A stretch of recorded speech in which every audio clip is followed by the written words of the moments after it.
Dans ta rivière d'amour, je vois l'esprit dans les profondeurs de ta joie. Inonde le désert de mon âme, dans la douce pluie du ciel.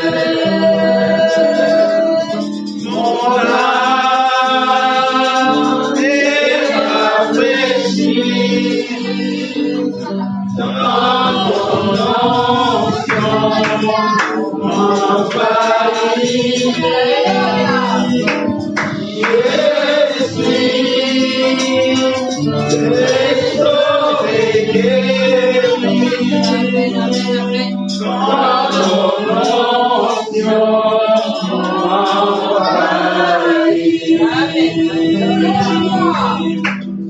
Plonge-moi dans ta rivière d'amour. Plonge mon esprit dans les profondeurs de ta joie. Alléluia. Inonde le désert de mon âme, dans la douce pluie du ciel. Mon âme est rafraîchie dans ton onction,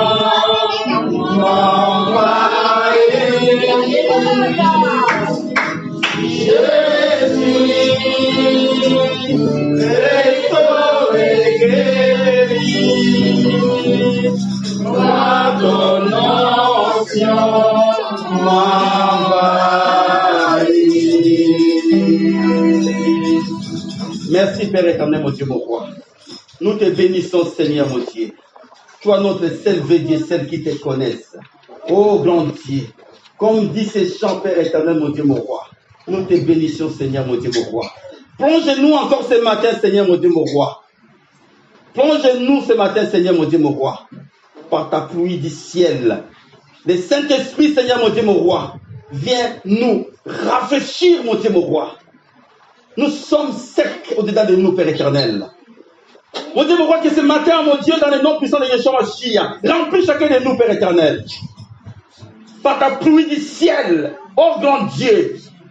Aujourd'hui, Seigneur, nous avons compris et nous voulons comprendre, Seigneur, comme Jacob a dit, oh, ce lieu est formidable, oh, ce lieu est magnifique, parce que tu avais ouvert le ciel et la pluie du ciel est tombée et rentrée en lui. Il est rempli de Saint-Esprit, Père éternel. Aujourd'hui, mon Dieu, mon roi, nous voulons que ce soit ainsi, Père éternel, pour chacun de nous. Ce matin, Père éternel, nous voulons être remplis de toi, Seigneur. Que les fleuves d'eau vivent, mon Dieu, mon roi. Oh Dieu, Seigneur, circule, Père éternel, au-dedans de nos entrailles, Père éternel, parce que tu es Dieu, parce que tu veilles à ta parole, mon Dieu, mon roi. Nous te bénissons, Papa, dans le nom puissant de Yeshua Mashiach. Mon Dieu, je viens me soumettre en toi maintenant, Seigneur.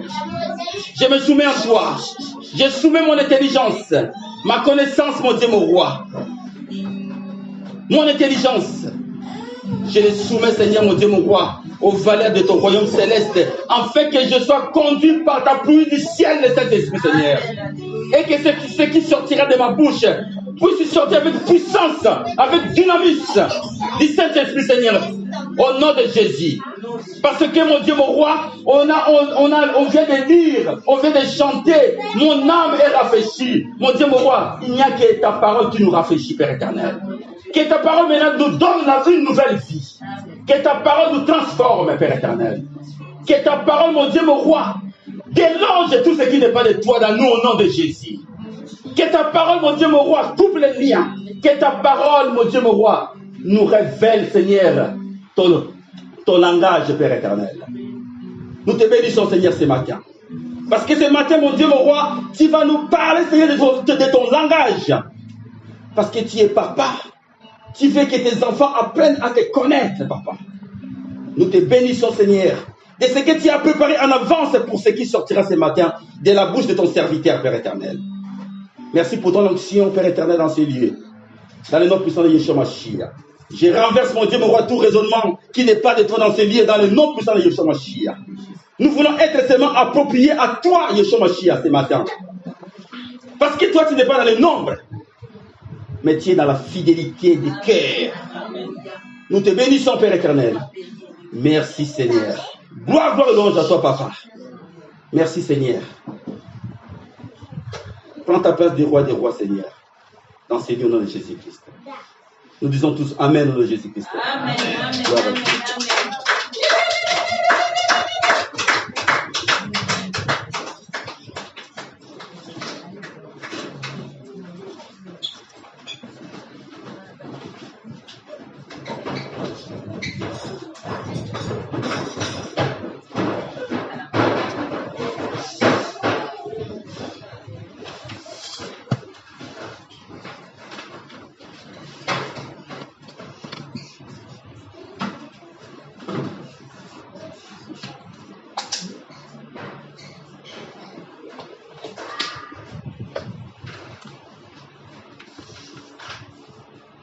Alléluia. Amen. Que Dieu soit béni. Amen. Aujourd'hui, nous allons parler des langages de Dieu. Dieu nous a fait grâce. C'est un sujet que je n'ai pas été chercher dans mes pensées, mais c'est un sujet que le Saint-Esprit est venu déposer dans mon cœur. Et puis, après, il s'est occupé de tout, des passages bibliques. Et je me laisse conduire maintenant par sa personne et cet esprit. Que j'ai béni mon Dieu. Merci Seigneur. Fidèle, tu peux donner la Bible aussi à ceux qui n'ont pas de Bible, s'il te plaît.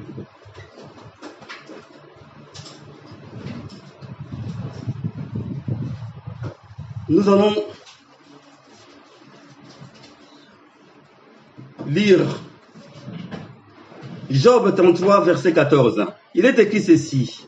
Dieu parle cependant d'une manière, tantôt d'une autre, et l'on n'y prend point garde. Job 33, verset 14. Dieu parle cependant d'une manière, tantôt d'une autre, et l'on n'y prend point garde. Quelle défaite! Quelle défaite! Nous n'arrivons pas à capter les langages de Dieu. Dieu parle tantôt d'une manière, tantôt d'une autre. Mais nous ne comprenons pas pourquoi. Pourquoi nous ne comprenons pas les langages de Dieu? Bien-aimés, il faut que nous puissions comprendre aujourd'hui par la grâce de Dieu les langages de Dieu. Les langages de Dieu. C'est ton frère? Il faut que nous... Un enfant de Dieu va comprendre le langage de son père. Pourquoi? Parce que l'enfant ne peut pas profiter des biens de son père.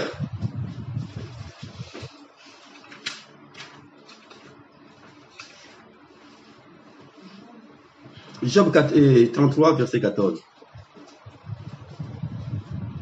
Dieu nous parle, bien-aimés. Dieu nous parle par des songes. Dieu nous parle par des visions. Dieu nous parle par... C'est tout faux. Attendez, je vais déplacer le ventilateur.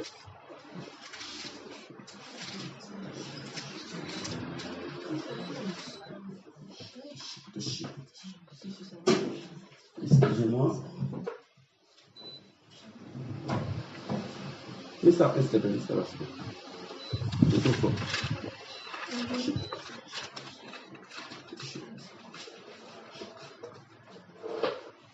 C'est bon? Excusez-nous, vous qui êtes chez vous.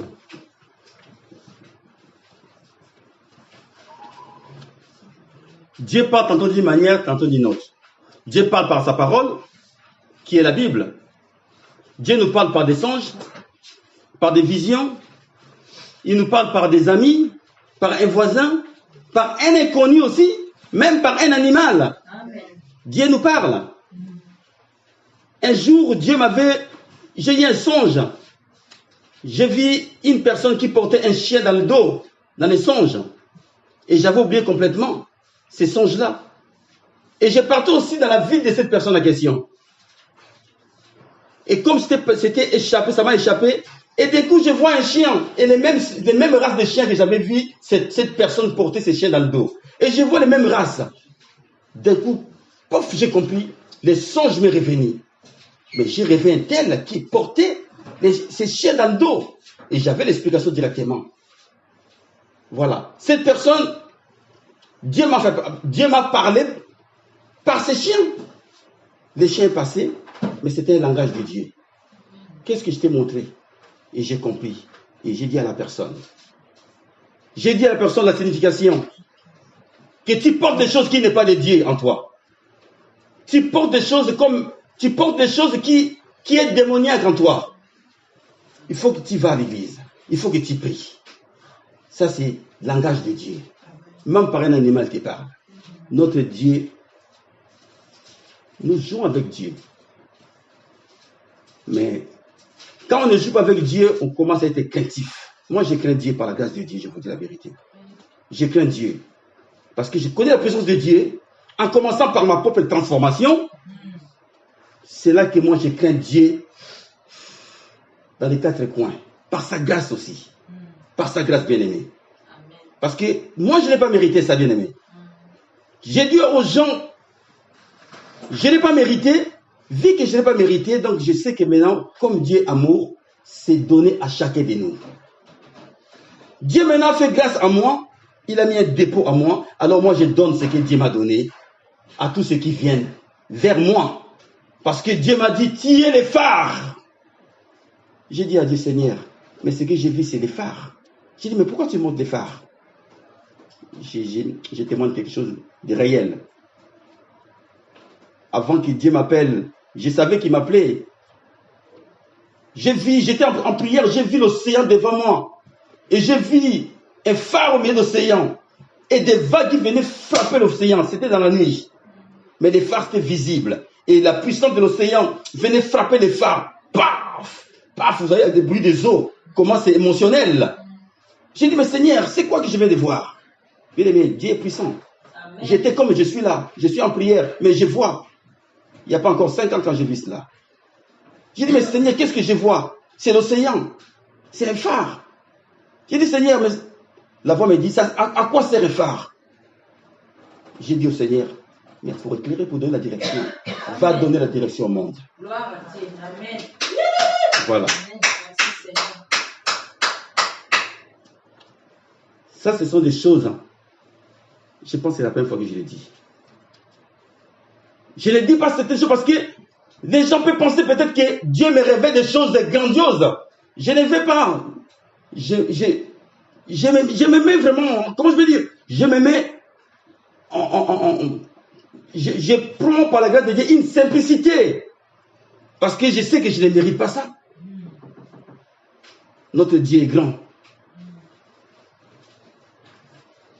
Dieu parle tantôt d'une manière, tantôt d'une autre. Aujourd'hui, nous voulons vivre cela, rentrer dans dedans. Sinon, nous allons passer à côté. Quand on sera devant Dieu, il te dira. Combien de fois je me suis révélé en toi? À cause des choses du monde que tu n'as pas si capté. Si tu crois belle aujourd'hui, tout ça, là, tu crois que Dieu a dit quoi? Ça, c'est la peau, ça va pourrir. C'est ton âme que Dieu préserve. Pas ta peau qui est beau, qui est belle. Dieu veut que nous comprenions son langage. Parce qu'il n'est pas un homme. Il est Dieu.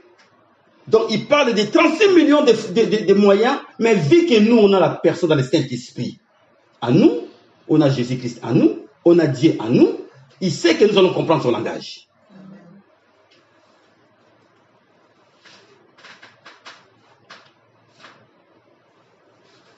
Genèse chapitre 41.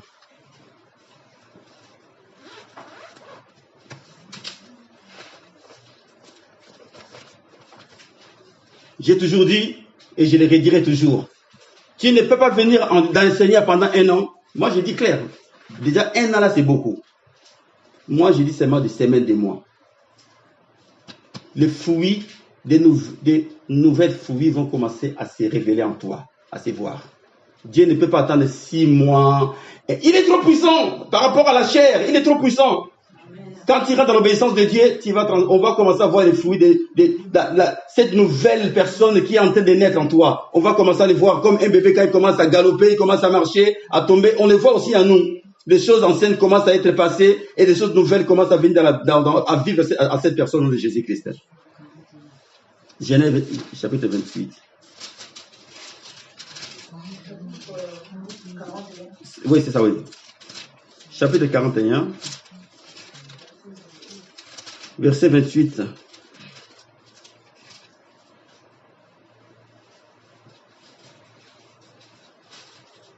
C'est pour cela, dans le livre des Proverbes, on n'a pas à les lire, vous pouvez l'écrire. Proverbe 29, verset 18. Il est écrit, quand il n'y a pas de révélation, le peuple est sans frein. Quand il n'y a pas de révélation, le peuple est sans frein. Dieu peut te révéler. Mais comme toi, tu n'as pas de révélation, comme toi, tu ne comprends pas le langage de ton Père, tu ne comprends pas le langage de Dieu, mais tandis que ces gens-là sont efficaces. Ils ont Jésus-Christ sur leurs lèvres. Moi, je suis Dieu. Moi, je fais ceci. Moi, Dieu me parle. Moi, Dieu ceci. Si Dieu te parle, ta vie va être changée. C'est la vérité, bien-aimé. On ne se vante pas. Laissez la personne qui vit en toi se vanter en toi. C'est lui. C'est la personne qui est en toi, c'est lui qui se fait voir en toi. Par ta posture à toi, par ta façon à toi, par ta façon de t'habiller. Parce que nous ne pouvons pas s'habiller comme les gens du monde. C'est impossible. Nous ne pouvons pas avoir des choses du monde qu'ils mettent dans leur corps et toi, un enfant de Dieu, faire comme eux. Tu ne peux pas. L'Esprit de Dieu qui est en nous te met un barrage. Amen. Amen. Genèse chapitre 41, à partir du verset 28. Vous pouvez tout lire à la maison, ces chapitres. Ainsi comme je viens de dire à Pharaon, Dieu a fait connaître à Pharaon ce qu'il va faire. Il lui a révélé. Mais Pharaon n'avait pas de révélation. Il partait droit au mur. Ainsi comme je viens de dire à Pharaon, Dieu a fait connaître à Pharaon ce qu'il va faire. C'est Joseph qui parle. Voici, il explique. Cette année, voici, il y aura 7 années de grande abondance dans tous les pays d'Égypte. 7 années de famine viendront après elle. Et l'on oubliera toute cette abondance au pays d'Égypte. Et la famine consumera les pays. Cette famine qui suivra sera si forte qu'on ne s'apercevra plus de l'abondance dans les pays. Vous vous rendez compte? Ces peuples-là étaient sans révélation. Dieu lui a révélé des choses à Pharaon, mais Pharaon ne savait pas s'en servir. C'est pour cela, bien aimé, entre guillemets, qu'il y a eu un songe qui t'a pas compris, que ça te trouble. Si tu as quelqu'un qui tu sais qu'il est vraiment spirituel, tu peux lui parler. Tu peux lui parler. Et que l'Esprit de Dieu, peut-être, il conduira cette personne dans ces situations comme ça. Parce que la Bible nous dit, ces choses sont écrites pour toi et moi, pour nous servir d'exemple. Parce que rien ne change. Il y a plusieurs siècles que cette Bible a existé, les mêmes paroles, et nous aussi même la même chose. Dieu ne change pas. Et sa parole ne change pas non plus. Amen. Verset 32. Si Pharaon a vu les songes se répéter une seconde fois. Alléluia. Amen. Si Pharaon a vu les songes se répéter une seconde fois, c'est que les choses est arrêtées de la part de Dieu. Et que Dieu se hâtera de l'exécuter. Amen. Amen. Tu dors. Tu rêves une fois la même chose. Deuxième fois la même chose. Commence à prendre garde. Amen. Dieu veut parler. Amen. Et sache aussi que Dieu a dit, c'est bien écrit, que c'est que, comme tu le vois encore 2 fois, première fois tu n'as pas pris garde. Deuxième fois, regarde. Le Seigneur a dit que c'est que Dieu pour Dieu, ça restera comme ça. Maintenant, c'est à toi de s'élever. Si c'est quelque chose qui demande la condamner, tu le condamneras. Le Saint-Esprit est là pour nous conduire comme Joseph. Il va te conduire à expliquer les choses. C'est la vérité, bien-aimé. Dieu, c'est lui qui nous a donné la révélation. C'est lui-même aussi qui va te donner l'inspiration. Comment tu vas vivre? Si tu vas le vivre, ce qui va venir, il te donnera la force. Moi, je l'ai vécu, bien-aimé. Je l'ai vécu. Dieu a dit qu'il y aura des choses difficiles dans ta vie. J'ai prié que ce soit éloigné, mais non. Je l'ai vécu, mais quand je l'ai vécu, ça m'a fait grandir, le Seigneur. J'ai traversé cela. Mais avec difficulté, mais dans les jeûnes et les prières. Et c'est passé. Et ça m'a donné de la force spirituellement. J'attire l'attention des songes, des visions. Tout cela, surtout songes, visions. Ce n'est pas dit que tu peux voir les songes 2 fois. 3 fois, c'est des dieux. Satan se déguise à l'ange des lumières. La Bible nous dit dans le livre de 1 Jean, chapitre 4, verset 1, éprouvez les esprits. Tu as fait un songe qui te tourmente, va dans la Bible. 1 Jean 1, 4 nous dit, 1 Jean 1, 4, 1 nous dit, éprouvez les esprits. Est-ce que ceci vient de toi, mon Dieu, ou des ténèbres? Ce Dieu-là finira par te répondre. Amen. C'est Dieu-là qui a voulu que tu puisses comprendre ce qui va arriver. C'est pas Satan. Satan est bête, je vous dis la vérité, excusez-moi les mots. Satan est bête. C'est comme un chien, un chien fou. Un chien oragé. Il est comme ça, il va gauche, droite, il trouve quelqu'un, il mord, Satan est comme ça. Dieu permet que les choses de Satan soient dévoilées dans ta vie par des songes. Puis c'est Dieu qui a permis. Si Satan n'a pas voulu, Satan ne veut pas ouvrir les yeux, tu ne verras pas. Un jour dans la maison, là où on était avant, j'ai vu quelqu'un devant moi, devant ma porte de la chambre. C'était un arabe. J'ai vu que sa tête, comme ça. Mais c'est Dieu qui avait permis que je voie cette personne. Dieu m'a montré que cette personne a des mauvaises choses en elle. Devant la porte de la chambre. C'était une personne âgée, une arabe. Une maman marocaine. J'ai crié, je me suis levé. Je commençais à prier toute la maison. Mais c'est Dieu qui a permis que je voie. Si Dieu a permis que je voie, c'est que Dieu m'a donné une valeur supérieure à ce que j'ai vu. Parce que lui, il est dévoilé. Pourquoi je vais avoir peur? Je me lève, je commence à prier. Chasser cet esprit de ma maison au nom de Jésus. Et depuis là, cette personne, je connaissais, mais je crois qu'il est décédé maintenant, je pense. Fais attention aux songes, aux rêves, visions, les messages que Dieu nous donne, par sa parole aussi. Dieu nous parle aussi, tu lis sa parole, ou tu écoutes sa parole par audio, tu sens dans ton cœur comme un boum, comme quelque chose qu'on t'a déposé. Ça t'a réveillé ce passage-là. Réveille-toi. C'est le Saint-Esprit qui lui dit que relis ce passage, relis cette phrase. C'est pour toi. Amen. Amen.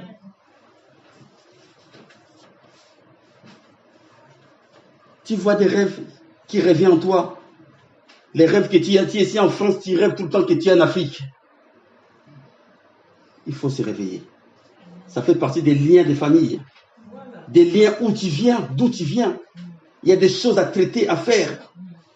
Comment tu rêves tout le temps, j'étais ici dans la maison de mon enfance, alors que toi tu as ta propre maison, tout, mais tu rêves tout le temps, tu es là-bas, tu ne comprends pas. Mais c'est Dieu qui te révèle. Coupe ces liens. Il a dit, les ténèbres ne régneront pas toujours. Tu ne restes pas toujours des ténèbres. Parce que ces liens-là peuvent durer 4 générations. Ils vont descendre à tes enfants. Aujourd'hui, tu as accompli cela. Tu te réveilles, tu dis, Seigneur, pourquoi je rêve tout le temps ceci? Tu vas dans l'Ancien Testament, tu cherches, tu verras les liens ancestraux, les liens générationnels. Ils y sont. Aujourd'hui, il n'y a pas 36 solutions. La solution, c'est le nom de Jésus-Christ Nazareth. Jésus-Christ. Il n'y a pas une autre solution. On va en parler. Il n'y a pas d'autre solution, d'autre huile, d'autre l'eau, ou d'autres mouchoirs, ou d'autres... Non! Il n'y en a pas. C'est des S qui le font. C'est la vérité. La parole de Dieu, c'est sa parole. Au commencement était la parole était Dieu, au commencement était la parole était avec Dieu, la parole était Dieu lui-même. Et cette parole suffit cher, Jésus-Christ. La parole s'est métamorphosée à un humain. Il a vaincu Satan le diable. Il a pris nos péchés, les malédictions, les liens générationnels, les liens des familles, des envoûtements. Il a pris ça, il a couru sur la croix de Golgotha. Il dit maintenant, va dans le monde, va travailler pour moi, pour aider les autres. Parce que lui, il a tout payé pour toi déjà. Parce qu'il laisse le temps que tu grandisses, que tu puisses comprendre. Dans ta vie, il y a ça qui ne marche pas. Il y a ça, et toutes ces choses, tu les casses, tu les coupes dans les prières au nom de Jésus-Christ.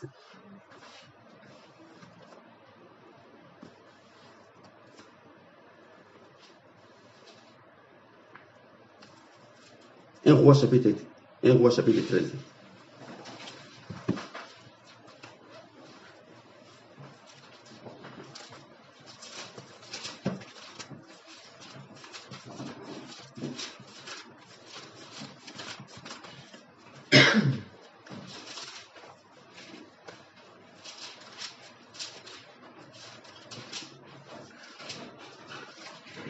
roi chapitre 13, verset 11 à 24. Ça nous fait un peu la lecture.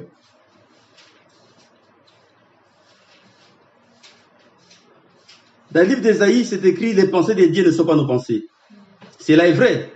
Les pensées de Dieu ne sont pas nos pensées. Mais aujourd'hui, nous ne parlons pas de ce qui sort de la bouche de Dieu. Aujourd'hui, nous parlons de ce qui sort de la bouche de Dieu. Un roi chapitre 13, verset 11 à 24. Ésaïe 55 nous dit: les pensées de Dieu ne sont pas nos pensées. Aujourd'hui, nous ne parlons pas des pensées de Dieu. Aujourd'hui, nous parlons de ce qui sort de la bouche de Dieu. De sa parole, pas de ses pensées. Parce que ces pensées de Dieu, c'est que tu cherches à comprendre. Mais Seigneur, comme j'ai rêvé ça, donc et ça veut dire que c'est comme ça. Ça, les pensées. Dieu, il a dit que mes pensées ne sont pas mes pensées. Mes pensées à moi, Dieu, ne sont pas vos pensées. Mais ce n'est pas notre sujet aujourd'hui. Notre sujet, c'est que nous voulons comprendre, chercher la parole de Dieu. Il a dit que ma parole est esprit et vie. Amen. Il a dit que je veille à ma parole. C'est là que nous, aujourd'hui, nous voulons comprendre le langage de Dieu. Le langage de Dieu, c'est la prophétie. Il remplit de prophéties, cette Bible. C'est ça que nous voulons comprendre cela. Parce que quand on va comprendre cela, nous allons comprendre les pensées de Dieu. Nous allons dire que non, ce qui est à Dieu est à Dieu, ce qui est à nous est à nous. Nous n'allons pas chercher beaucoup parce que la Bible nous dit tout. 1 Roi chapitre 13, à partir du verset 11. Quand on manque de discernement, bien aimé, c'est ta mort. Quand on manque de discernement, quand Dieu t'a parlé, il faut se réveiller, bien aimé. Il faut faire attention. Je vous dis la vérité.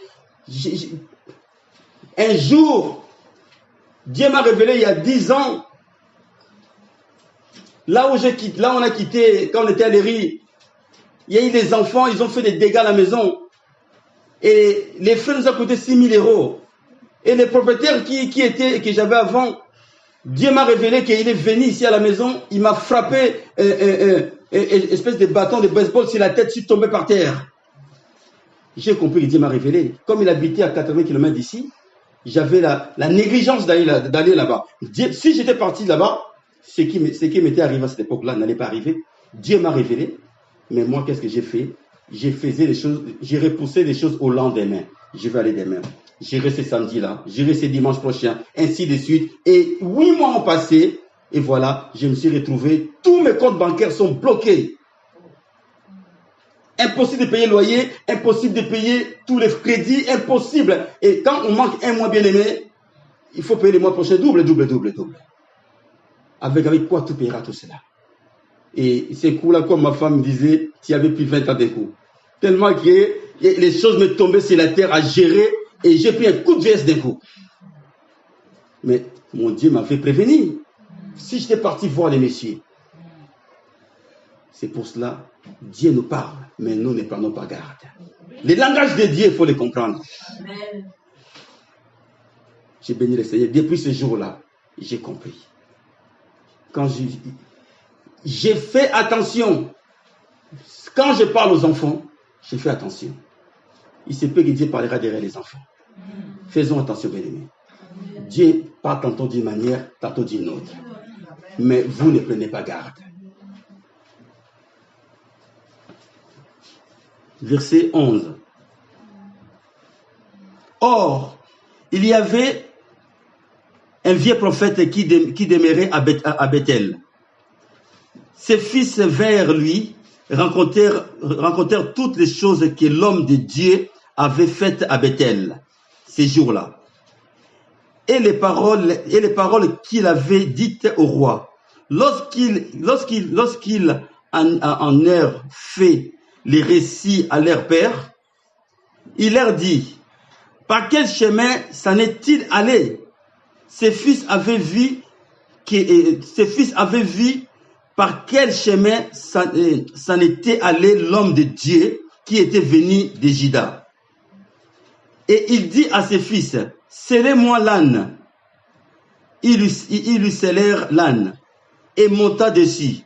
Il alla après l'homme de Dieu et il le trouva assis sous un térébinthe. C'est un grand arbre, plus grand que les baobabs. Il dit, est-il l'homme de Dieu qui est venu de Juda? Donc ça, c'est un jeune prophète Dieu lui a parlé, il est venu faire sa mission, et il est venu voir ses rois, et les retours, les enfants de ces vieux prophètes ont dit qu'il y a un homme de Dieu qui est venu ici. Alors maintenant, l'homme de Dieu à question, les vieux prophètes à question, maintenant, va à la rencontre des jeunes prophètes. Amen. Verset 15. Alors il lui dit, les vieux prophètes invitent les jeunes prophètes. Il lui répondit, je suis alors, non, j'ai sauté. Il alla auprès de l'homme de Dieu, verset 14, et il le trouva assis sous un térébinthe. Il lui dit, est-il l'homme de Dieu qui est venu de Juda? Il répondit, je le suis. Alors il lui dit, viens avec moi à la maison et tu prendras quelque nourriture. Écoutez la réponse. Mais il répondit, je ne puis ni retourner avec toi, ni entrer chez toi. Je ne mangerai point de pain, je ne boirai point d'eau avec toi en ces lieux-ci. Car il est conscient des jeunes prophètes. Il sait que ce que Dieu lui a dit. Il dit, car il m'a été dit par la parole de l'Éternel, tu n'y mangeras point de pain et tu n'y boiras point d'eau. Et tu ne prendras pas à ton retour les chemins par lesquels tu seras allé. Amen. Amen. Dieu lui a donné le message. Dieu lui a parlé. Mais quand on ne prend pas garde à la parole de Dieu, regardons la suite. Et il lui dit, moi aussi, ça c'est le vieux prophète. Il lui dit, moi aussi, je suis prophète comme toi. Et un ange, il est venu de mentir. Et un ange m'a parlé de la part de l'Éternel. Et m'a dit, ramène-les avec toi dans ta maison et qu'ils mangent du pain et boivent de l'eau. Il lui mentait. Vois comment Satan le diable se déguise à l'ange de lumière. L'évangile nous dit, même si un ange descend du ciel venait vous donner une autre évangile, refusez cela. Amen. Et ce jeune prophète s'est fait avoir. Il a accepté la fait retour. Par quoi? Langage de Dieu. Il avait le langage de Dieu, mais il n'a pas pris ça en considération. Quand on ne prend pas le langage de Dieu en considération, c'est notre mort. C'est la mort. Tu vas mourir. Comme il était assis à table, la parole de l'Éternel fut adressée au prophète qui l'avait ramené. Et il cria à l'homme de Dieu qui était venu dans les Judas. Ainsi parle l'Éternel, parce que tu as été rebelle. Parce que Dieu voit cette obéissance-là, il nous prend, il nous qualifie de rebelles. Il t'a parlé, tu ne veux pas écouter. Si Dieu te parle parce que c'est que tu as des potentiels pour comprendre. Si tu ne comprends pas parce que tu es rebelle, ça veut dire que ta vie n'est pas en règle et tu refuses de mettre en règle. Tu es rebelle devant Dieu. Ainsi parle l'Éternel, parce que tu as été rebelle à l'ordre de l'Éternel et que tu n'as pas observé les commandements que l'Éternel, ton Dieu, t'avait donné. Parce que tu es retourné et que tu as mangé du pain et bu l'eau dans les lieux dont il t'avait dit. Tu ne mangeras point de pain et tu ne boiras point d'eau. Ton cadavre n'entrera pas dans les sépulcres de ton père, de tes pères, pardon. Et quand les prophètes qui l'avaient ramené y mangeaient du pain et qui y but de l'eau, il scella l'âne pour lui. L'homme de Dieu s'en alla et il fit rencontrer dans les chemins par un lion qui le tua. Son cadavre était étendu dans les chemins. L'âne resta près de lui et le lion s'éteint à côté du cadavre. Dieu te parle, te donne le message, il donne son langage. Tu as le même esprit que ces prophètes, jeunes prophètes. Dieu t'a donné le potentiel, mais tu dis que pour l'instant, je fais d'abord à ma façon. Tu vas te faire bouffer comme ces jeunes prophètes. Tu vas te faire bouffer. La Bible nous dit que ces prophètes-là, lion ne lui a pas mangé, ni son âne, ni lui. Et puis, en plus, lion ne s'est pas enfui. Il était là à côté. Ça, c'est le langage de Dieu. Ça veut dire que c'est une punition de Dieu. Que toi et moi, de ne pas faire cette erreur. De ne pas faire comme les jeunes prophètes. Quand Dieu te dévoile quelque chose, ces messages, je vous dis la vérité, je l'avais depuis lundi. C'était la journée et ça me venait, j'écrivais ça dans mon portable. J'écrivais dans mon portable. Je ne dédie à personne. C'est la vérité. Tout a été déjà fait. Parce que Dieu veut parler à chacun de nous aujourd'hui. Si tu es là, Dieu veut parler à chacun de nous. Dieu veut te parler aujourd'hui. Fais attention à ma parole. Fais attention à ma parole. C'est ça la parole que nous sommes en train de lire. Sinon, tu finiras comme ces jeunes prophètes. Amen. Amen.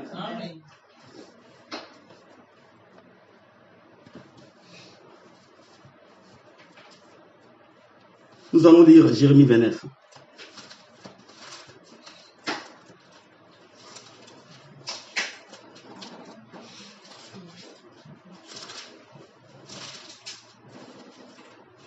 Jérémie chapitre 29.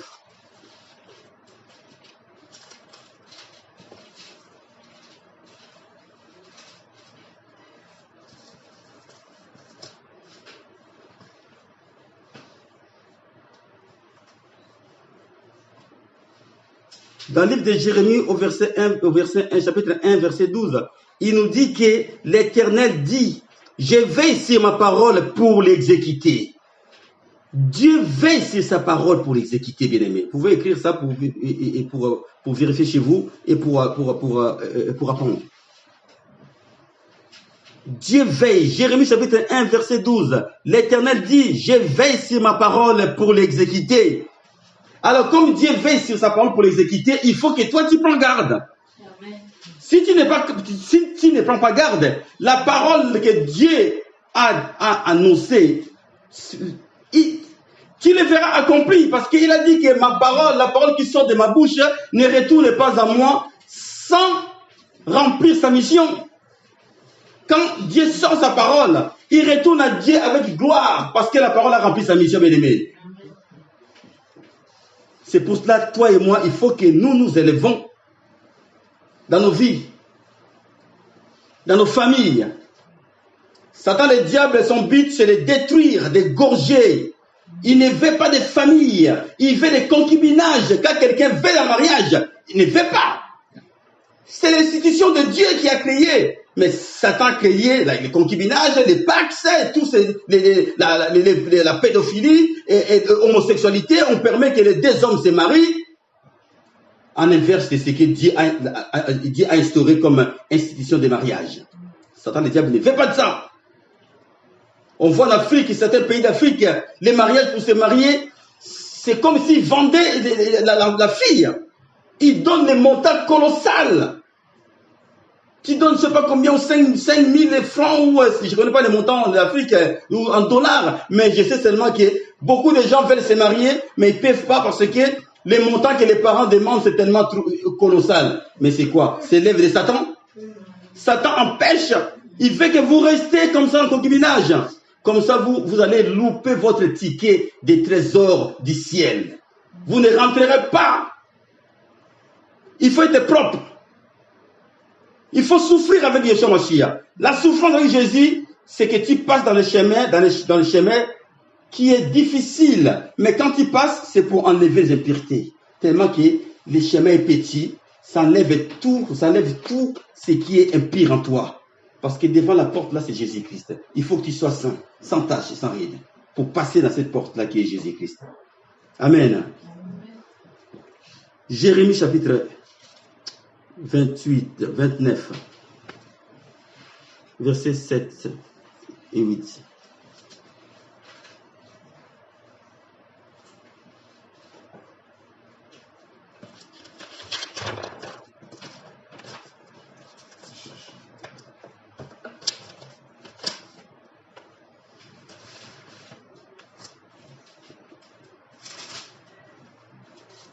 Il est écrit ceci. Recherchez les biens de la ville où je vous ai amené en captivité et priez l'Éternel en sa faveur, parce que votre bonheur dépend du sien, parce que votre bénédiction dépend du sien, de la ville où Dieu t'a amené. Amen.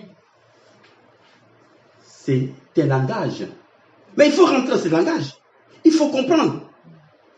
Il a dit sa parole, il a dit que, on vient de lire dans le livre d'Ésaïe et dans le livre de Jérémie chapitre 1. Dieu dit que je veille à sa parole. Je veille à ma parole. Il veille à cette parole-là. C'est une prophétie. Nous allons lire le 8, verset 8, et nous allons approfondir le verset 8, après nous allons approfondir aussi le verset 7. Car, ainsi parle l'Éternel des armées, les dieux d'Israël. Ne vous laissez pas tromper par vos prophètes qui sont au milieu de vous. Dieu parle. Car ainsi parle l'Éternel des armées, les dieux d'Israël, les dieux des chrétiens, les dieux d'Abraham, d'Isaac et de Jacob. Il nous dit ceci, il te dit ceci. Vous trouvez pas? Il dit ceci. Ne vous laissez pas tromper par vos prophètes, par vos pasteurs, vos prophètes qui sont au milieu de vous et par vos devins. N'écoutez pas vos songeurs dont vous provoquez les songes. Amen. N'écoutez pas vos pasteurs qui vous prédisent des choses mauvaises, des mensonges, des faux prophéties. Ma fille, j'ai vu ça pour toi. Menteur, sorcier. Mon fils, j'ai vu ceci pour toi.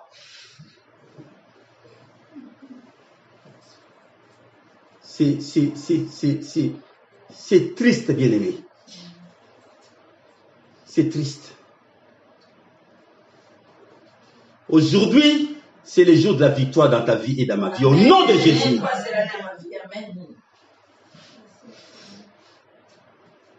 Bien-aimé, ce sujet-là, c'est très important.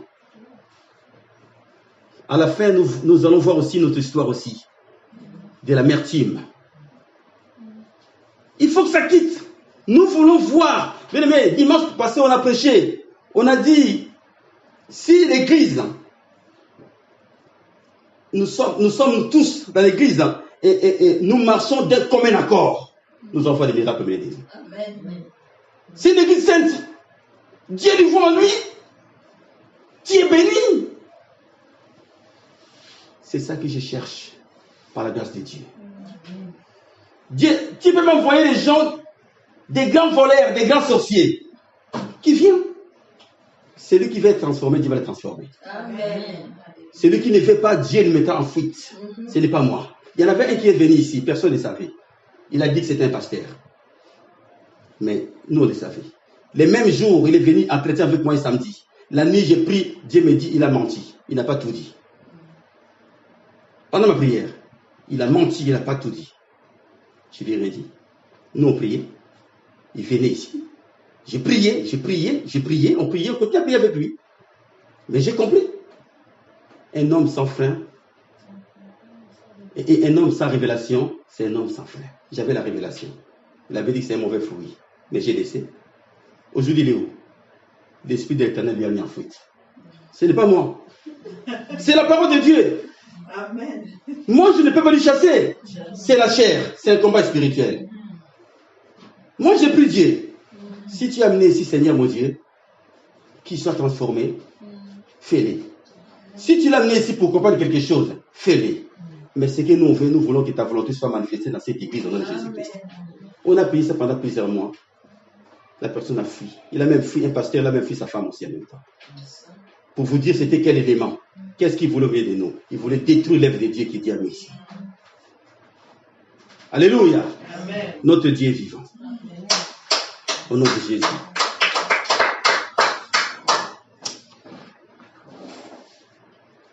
On était où?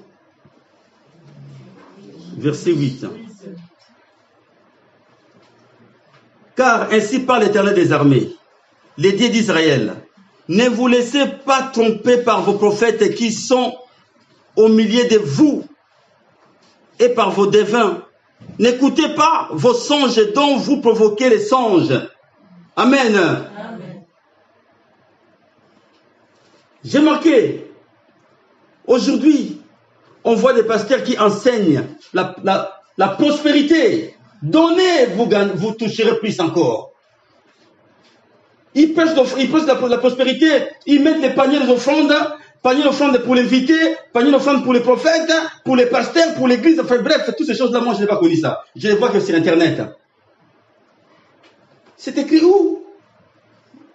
Les vraies offrandes, c'est toi, de s'offrir en Dieu, de s'offrir en sacrifice vivant, saint, agréable.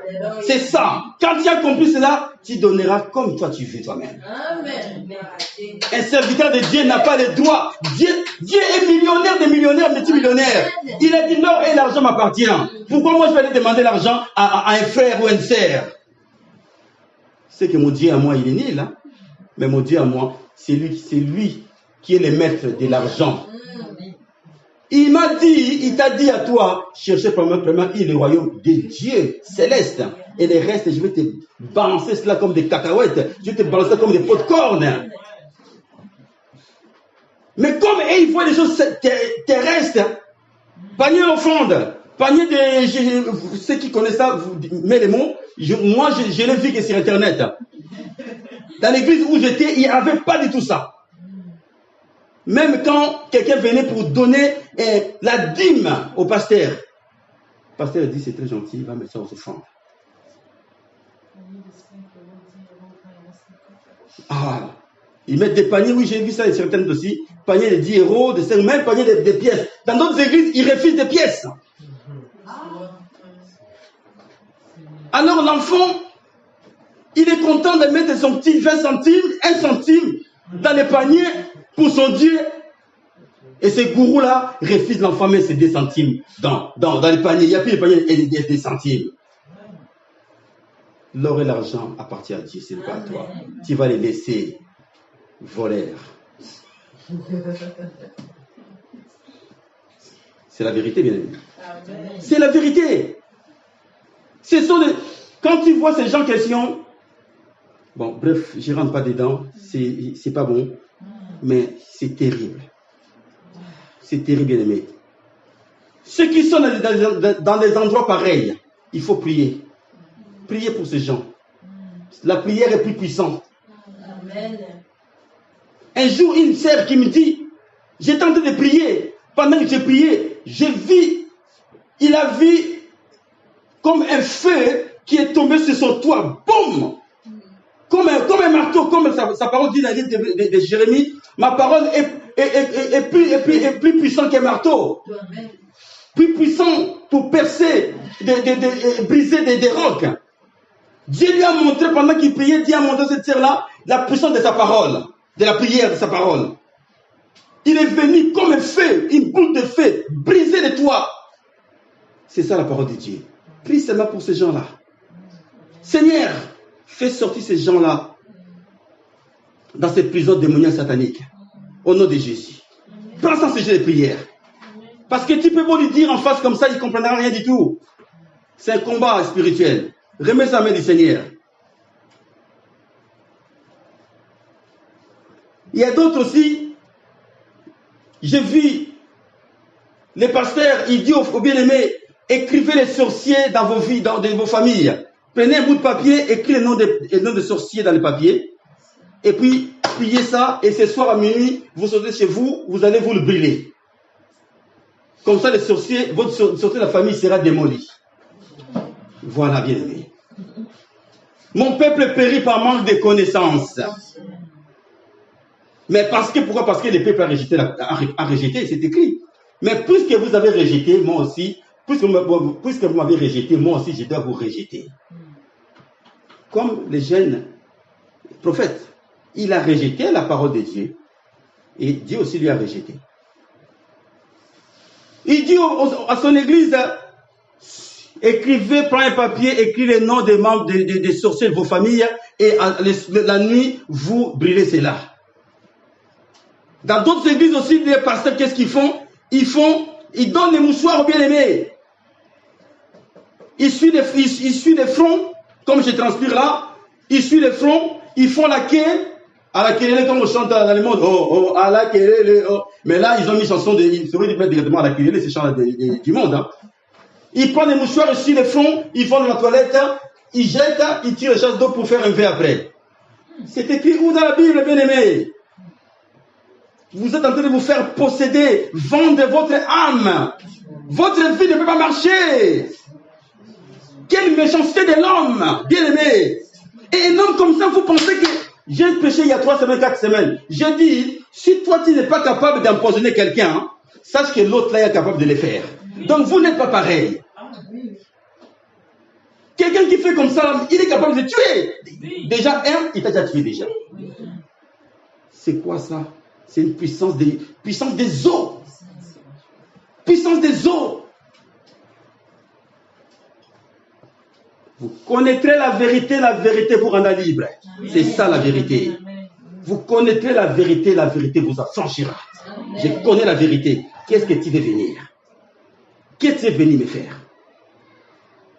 La vérité qui vient à moi va te frapper au nom de Jésus. Ce n'est pas moi. Dans d'autres églises, les pasteurs vendent des huiles de l'onction. Il y a eu un moment ici, Sœur Nina, peut-être tu connais ces personnes qui étaient là. Un jour, il me ramène une bouteille d'onction, de 30 centilitres, 50 centilitres.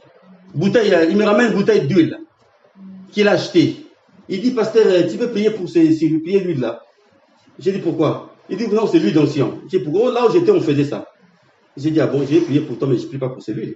J'ai dit, si je prie pour celui-là, ça sera tellement précieux pour toi, au tel point que si ton enfant renverse cette huile-là, tu vas tuer ton enfant. Tu vas dire que c'est l'huile d'onction, mon enfant, ça tu as renversé l'huile d'onction. J'ai appelé sa femme, j'ai dit, viens, tiens, va préparer avec ça. Aujourd'hui, la fille, il n'est plus là. L'huile d'onction, c'est le Saint-Esprit. C'est l'onction, l'huile d'onction, c'est le Saint-Esprit. J'ai pris pour toi. Et d'autres, qu'est-ce qu'ils font? Ils vont même aller à oindre une femme. Voir la nullité d'une femme d'autrui. Des pasteurs caméléons, que moi je les appelle. Ça change de couleur. Il est en face de vous, il fait ça, et derrière, il est autre chose, autre chose. Les ténèbres ne régneront pas toujours. Parce que la lumière demeure en Dieu, il va éclaircir au nom de Jésus.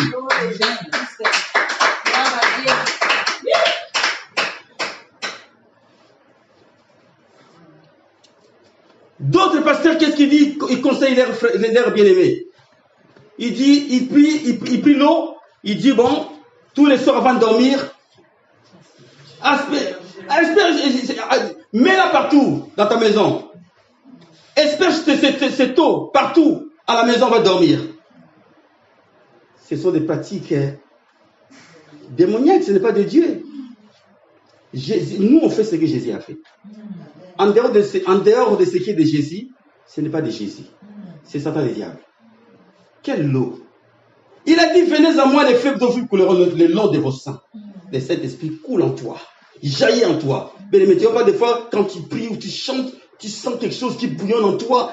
Tu as envie de sauter, mais tu n'arrives pas à sauter. Mais c'est les ailes du Saint-Esprit. C'est les fleuves d'eau vive qui est en toi, qui prend son plaisir pour Dieu, pour sa personne de Dieu.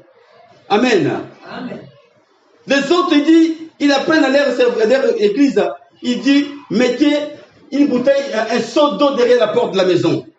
Chaque nuit.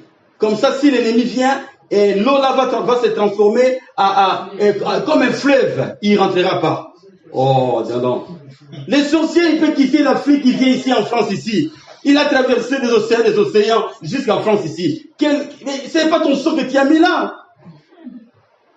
Vois comment mon peuple périt par manque de connaissances. Tous ces gens-là vont à l'église, mais ce n'est pas l'église. Ce sont des Babylones. C'est ces liés-là. Sortez du milieu de mon peuple. C'est un lieu babylonien. Dieu n'est pas dedans. D'autres disent, tu fais tellement de cauchemars, de mauvais rêves. Prends comment on appelle ça là? Ça, je ne connaissais pas encore, c'est encore notre technique. Donc voilà, il y en a beaucoup, ça, je ne connaissais pas. Ce que j'ai entendu, c'est l'ail. Mets l'ail sous l'oreiller ou sous ton lit. Comme ça, les mauvais esprits vont partir. Ah ben dis donc, il faut t'inonder, oui. De l'ail. Tu seras rempli, ta maison sera remplie. Il n'y a pas de Jésus, il n'y a que de l'ail dans ta maison. mais, non, c'est Dieu souffre, mais Dieu plaire. Dieu plaire, il dit que mon peuple périt par manque de connaissances, parce que tu rejettes ma parole. Tu vas mourir comme les jeunes prophètes qu'on fait de lire, bien-aimés. Amen. Amen.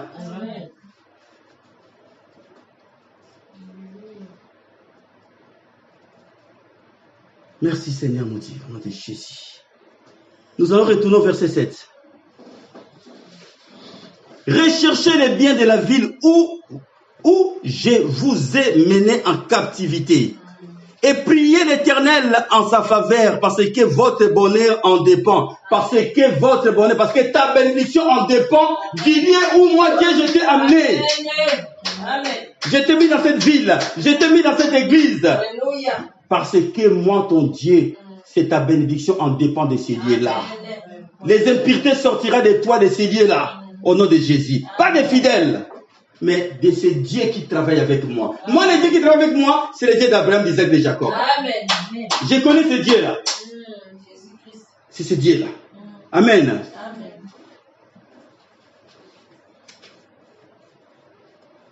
La bénédiction ne dépend pas, la bénédiction en dépend de la ville où Dieu t'a placé. C'est un langage. C'est le langage de Dieu. Mais nous manquons le discernement.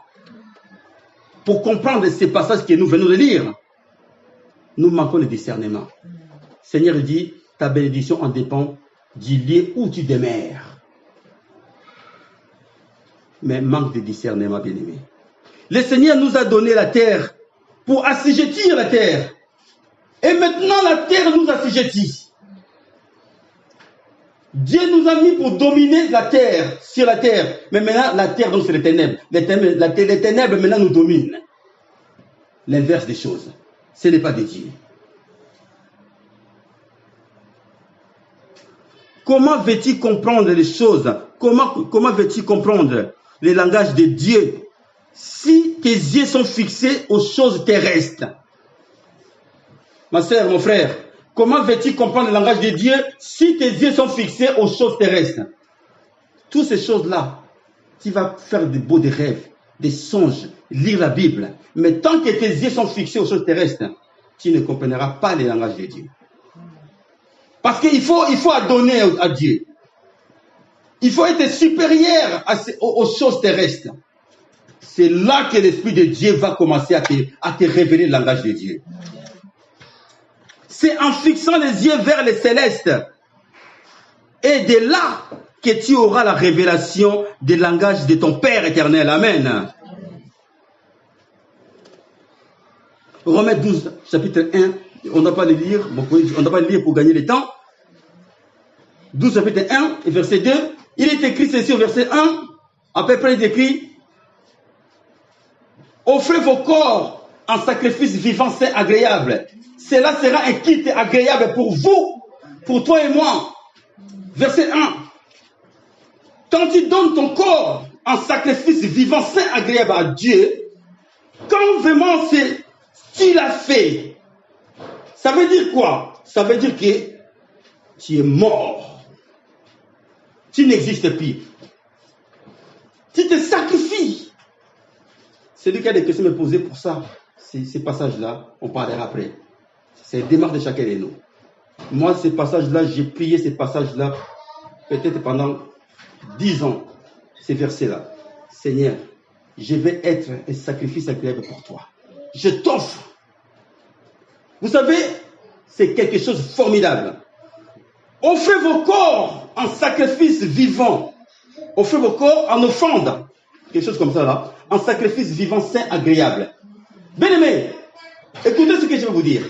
Quand tu offres ton corps en sacrifice vivant, saint, agréable à Dieu, ça veut dire quoi? Il a dit que cela sera un culte, alléluia. Cela sera un culte agréable pour toi.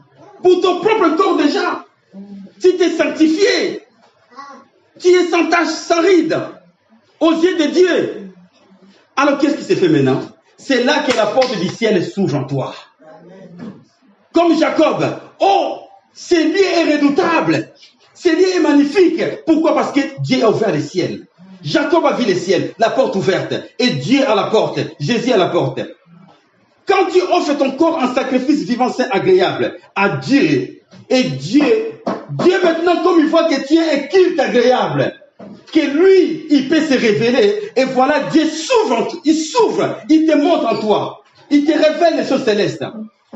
C'est là qu'on reçoit. Bien aimé, ce que je vous dis, s'il vous plaît, ce n'est pas des paroles d'un homme, c'est des paroles de Dieu. C'est son langage. C'est son langage. Au verset 2, qu'est-ce qu'il est écrit là, au verset 2? Au verset 2, il est écrit ceci. Demandez les renouvellements de l'intelligence. Demandez les renouvellements de l'intelligence, les discernements et les renouvellements de l'intelligence.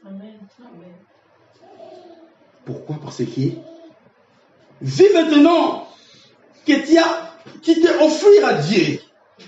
Dieu t'a ouvert le ciel. Maintenant, qu'est-ce que tu demandes? Seigneur, dans ce siècle présent, je viens maintenant demander les renouvellements de l'intelligence. Afin que je fais quoi? Afin que je puisse discerner ce qui est bon et mauvais. Ce qui vient de toi et ce qui ne vient pas de toi. Alléluia. Au verset 2. Dans cette génération que nous habitons aujourd'hui, que nous vivions, Dieu nous dit, c'est démarche à faire. Romains chapitre 12, versets 1 et 2. En s'offrant à lui, en lui demandant les renouvellements de l'intelligence, afin que nous puissions discerner ce qui est bon et agréable pour l'Éternel des armées. Et tu verras la porte du ciel ouvrir pour toi au nom de Jésus-Christ. Bien-aimé, vous savez, quand Dieu commence à bénir quelqu'un, c'est des fois même tu ris. Tu sais que c'est Dieu qui le fait. Les portes s'ouvrent comme ça, là, tu ris. Parce que tu sais que c'est Dieu. Et nous voulons les vivre, bien-aimés. Nous voulons les vivre dans la vie de chacun de nous au nom de Jésus-Christ Nazareth. Les choses anciennes sont passées. Les choses nouvelles que nous vivions aujourd'hui, par la grâce de Dieu, par la puissance du Saint-Esprit, ce n'est plus moi qui vis, mais c'est Yeshua Mashiach qui vit en moi. Amen. Christ en moi, l'espérance de la gloire. Amen. Ce n'est pas Christ en moi, l'espérance de mon pasteur. Non, sorcier, mensonge. exclos. Christ en moi, l'espérance de la gloire de Dieu. Amen. Si tu as honte de venir à Dieu dans la vérité, tu finiras comme les prophètes, les jeunes prophètes. Avec Dieu, il n'y a pas de sentiments. Avec l'esprit, le monde spirituel, il n'y a pas de sentiments, bien-aimés. Dans le monde spirituel, même ton propre cousin, ton propre frère, ton propre père, ton propre qui peut te bouffer. Il peut te donner en sacrifice des ténèbres. Pourquoi? Parce que ton parent, ce n'est plus lui qui vit, mais c'est l'esprit démoniaque qui vit en lui, qui lui commande et qui lui dirige. Donc, il est capable de te donner, de te sacrifier ta vie à toi, de prendre tes chances à toi, et ta vie est toujours maussade, tu n'avances pas.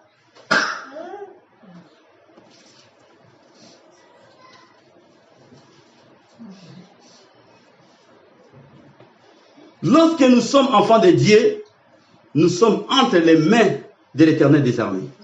Et rien ne peut nous nuire, rien ne peut nous ravir. Et notre salut dans ce monde, bien-aimé, et notre salut dans ce monde méchant, je dis, qui est envahi par la puissance démoniaque. Comment? Ce monde et notre salut dans ce monde méchant qui est envahi par des puissances démoniaques. Notre victoire se trouve que où? Dans l'obéissance et la soumission totale en Jésus-Christ. Notre victoire se trouve dans l'obéissance du Seigneur. Obéissance et sacrifice. Romains chapitre 1. Tu te sacrifies et tu rentres dans l'obéissance du Seigneur, au nom de Jésus-Christ. Amen. Nombre chapitre 20.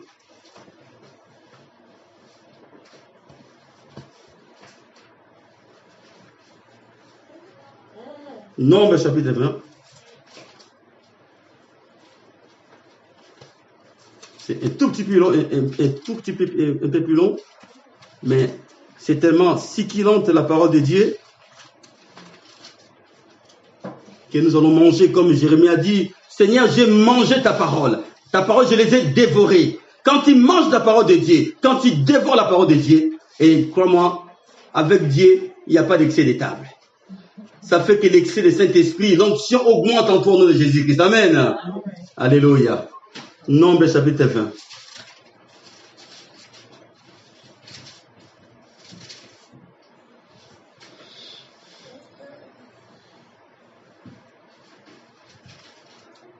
Avant de lire Nombre, là, je vais dire un petit passage. On ne doit pas les lire. C'est dans le livre de Jean, chapitre 5, verset 2, jusqu'en haut. Nous connaissons tous l'histoire de la piscine de Bethesda.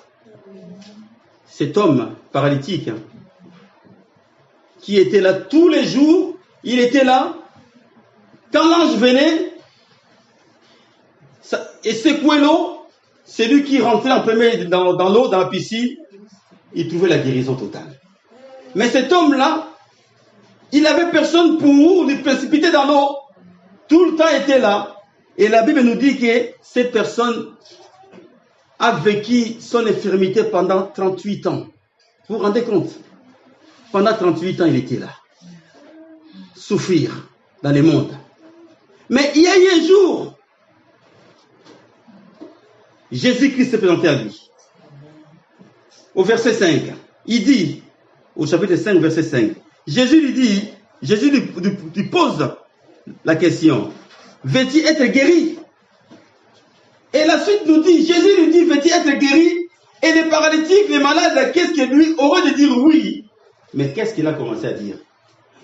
Jésus lui pose la question, veux-tu être guéri? Lui répond, oui Seigneur, il n'a pas encore dit oui. Vous saviez, ça fait 38 ans que je suis comme ça. Quand je viens ici, il n'y a personne pour me mettre dans l'eau, alors qu'il y a un autre qui vient, qui tombe avant moi, et voilà. Jésus lui pose la question, veux-tu être guéri? Lui, il explique toujours les choses de sa vie. C'est nous, vous et nous. Jésus vient en toi, et toi, qu'est-ce que tu fais? Excusez-moi, je n'accuse personne, c'est la vérité. Parce que c'est la vie que moi, je sais que je le vois tous les jours dans la vie des bien-aimés. Oh, je viens pas ces jours ici parce que j'ai beaucoup de problèmes. Comme cette personne, cette personne. Oh, ces jours ici, j'ai beaucoup de soucis. Ces jours ici, j'ai été attaqué et je dors pas bien. Et voilà. Des explications. Alors que Jésus se met devant toi, veux-tu être guéri? Oui, je veux te guérir. Amen. Arrêtons, bien-aimés. Arrêtons de s'expliquer devant Dieu. Jésus te dit, veux-tu être guéri? Et toi, tu expliques, oui, parce que ces jours ici, il y a ça, ces jours ici, il y a comme ça là, et je suis fatigué, je dors peu, et voilà.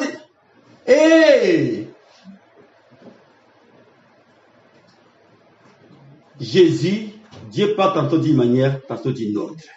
Tu finiras comme les jeunes prophètes, bien-aimés. Tu finiras comme les jeunes prophètes. Veux-tu être guéri? Oui. Et le Seigneur, qu'est-ce qu'il a dit? Lève-toi, marche. Et aussitôt cet homme marche au nom de Jésus-Christ. Amen. Aujourd'hui, c'est ta vie aujourd'hui. Arrêtez de te monsader. Oui, je vais venir tel jour. J'attends encore, je vais faire comme ça. Là, c'est ta vie aujourd'hui. Le Seigneur te pose la question. Veux-tu te guérir de ta position? Donne des explications, c'est ton problème. Mais nous avons vu les paralytiques de Bethesda à trouver la guérison directement au nom de Jésus-Christ. Nombre chapitre 20, versets 7 et 12, à 12.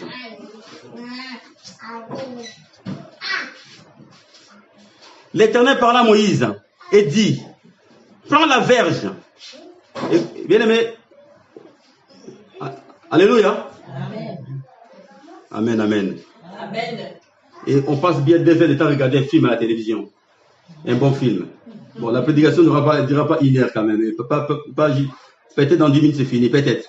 Donc, c'est pour nous réveiller. Amen. Et le plus succulent, cette prédication qui est un beau film à la télévision. Amen. Parce que c'est notre vie en dépend. Amen. Notre bénédiction en dépend. Amen. Au nom de Jésus-Christ Nazareth. Amen. L'Éternel parla à Moïse et dit, prends ta verge et convoque l'assemblée. Toi et ton frère Aaron, vous parlerez en leur présence au rocher. Et il donnera ses eaux. Tu feras sortir pour eux de l'eau du rocher. Et tu embreuveras l'assemblée. Tu embreuveras l'assemblée et leur bétail. Moïse prit la verge qui était devant l'Éternel, comme l'Éternel le lui avait ordonné. Jusque-là, il a obéi à la parole du Seigneur. Moïse et Aaron convoquèrent l'assemblée en face du rocher. Et Moïse leur dit, écoutez donc, rebelles. Il traite son peuple. Écoutez donc, rebelles. Vous savez, Moïse, il a beaucoup souffert avec ses pères. Beaucoup souffert. Et qui fait que Moïse, son cœur, avait de l'amertume vis-à-vis de ses peuples dans son cœur.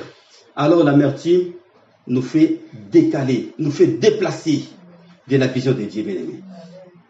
Si un grand homme Moïse, Dieu ne lui a pas loupé. Je nous regarde nous tous, moi-même aussi. Un grand homme comme Moïse, si Dieu ne lui a pas loupé, à combien plus forte raison ce Dieu-là fera autant en nous? Dans le livre Exode chapitre 17, on n'a pas de livre pour écrire, Exode chapitre 17, verset 1 à 17, on parle, quand Dieu a parlé à Moïse pour la première fois, de frapper les rochers. Il a fait tel que Dieu l'a dit. Mais cette fois-ci, écoutez bien, cette fois-ci, ce n'est pas cela que Dieu a dit.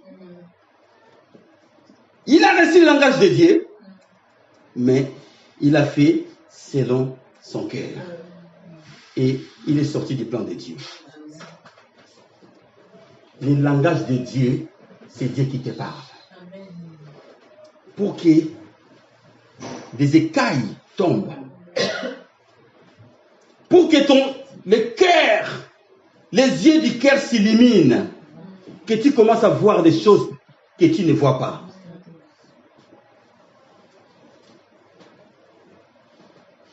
Moïse, verset 10. Moïse et Aaron convoquèrent l'assemblée en face du rocher. Et Moïse leur dit, écoutez donc, rebelles, est-ce de ces rochers que nous vous ferons sortir de l'eau? Puis Moïse leva la main et frappa 2 fois les rochers avec sa verge. Il sortit de l'eau en abondance. L'ensemble but et les bétails aussi. Alors l'Éternel dit à Moïse et à Aaron, parce que vous n'avez pas cru en moi, vous me sanctifiez, non, vous n'avez pas cru en moi pour me sanctifier aux yeux des enfants d'Israël. Vous ne ferez point entrer cet ensemble dans les pays que je lui donne. Quelle sentence. Pauvre Moïse qui a conduit le peuple. Désobéissance. Bien-aimé, c'est vraiment un enseignement pour toi et moi. Dieu n'a pas épargné Moïse. Dieu n'a pas épargné Moïse. Il a dit à Moïse, tu parleras au rocher. Il a dit cette fois-ci, il n'a même pas dit cette fois-ci. Dieu a dit, Moïse, appelle les enfants d'Israël devant les rochers. Et de là, tu parleras au rocher. Et l'eau sortira. Mais à cause de quoi l'amertume? L'amertume, c'est comme l'envoûtement. À cause de l'amertume, de la colère que les enfants d'Israël ont proclamé en lui, dans son cœur, et ça a créé maintenant l'amertume. La colère. C'est pour cela, bien-aimé, ne pensez pas que tu vois un pasteur, beaucoup du monde, il fait ceci des miracles, que Dieu est avec lui. Dieu a honoré et Moïse. Il a dit, tu parleras au rocher. Moïse n'a pas parlé au rocher, il a frappé le rocher. Vous croyez que c'est de ce rocher que l'eau sortira? Plaf, plaf, l'eau est sortie. En colère. Mais Dieu ne lui a pas dit de frapper. Il a dit de parler au rocher. Mais Dieu, comme il est fidèle, il dit que je ne répands pas de mes dons. Aujourd'hui, je prêche la parole de Dieu, par la grâce de Dieu. Amen. Si aujourd'hui, moi, je commence à faire n'importe quoi, Dieu va me laisser toujours continuer à prêcher sa parole. Mais Dieu n'est plus avec moi. Des guérisons aussi, c'est fait aussi. Mais Dieu n'est plus avec moi. Je suis avec la chair. Quand je suis avec la chair, c'est que je suis avec quelqu'un d'autre. Vous savez, quand Dieu part, c'est un autre qui vient. Obligatoire. Tu ne rentreras pas. Le jour de ta mort, Yeshua Mashiach dira que je ne te connais pas. Mais j'ai guéri des malades. Même hier, même avant ma mort, j'ai guéri des paralytiques. Je ne te connais pas. C'est ça, l'obéissance. Le langage de Dieu bien-aimé. Arrêtons de voir les autres. C'est lui, beaucoup. Aujourd'hui, de cette époque-là que nous vivions, l'Éternel est champion. Nous tous, on suit des prédications d'autres pasteurs à la télévision, sur YouTube. C'est bien. Mais je vous dis, il faut prier. Il faut prier. Seigneur, je vais écouter ces prédicateurs. S'il n'est pas de toi, mets-moi un blocage. Parce que beaucoup de prédications sont... La source est démoniaque. Et quand tu écoutes cette source démoniaque, c'est ces démons qui viennent en toi, qui viennent faire leur vie en toi, bien-aimé. Leur but, c'est ça. Et ils gagnent. Si toi, tu n'es pas capable de faire du mal, l'autre est capable de le faire. Amen. Amen. Voici Moïse n'a pas été épargné. Et tu crois que toi, tu seras épargné? Non. Aujourd'hui, le Seigneur nous réveille, bien-aimés, de marcher dans l'obéissance à l'écoute de ses préceptes, qui est sa parole. Amen. Amen. dernier passage, Esther, chapitre 6.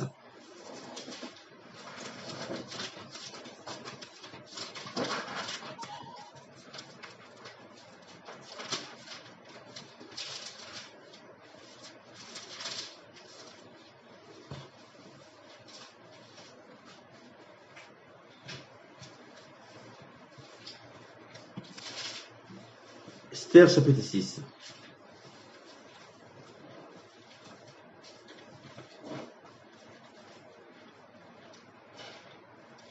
C'est pratique, hein, la Bible manuellement. C'est plus rapide hein, par rapport à téléphone.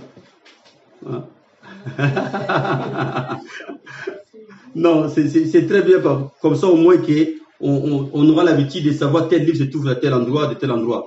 Mais quand on a l'habitude de prendre par téléphone, on a du mal à s'habituer.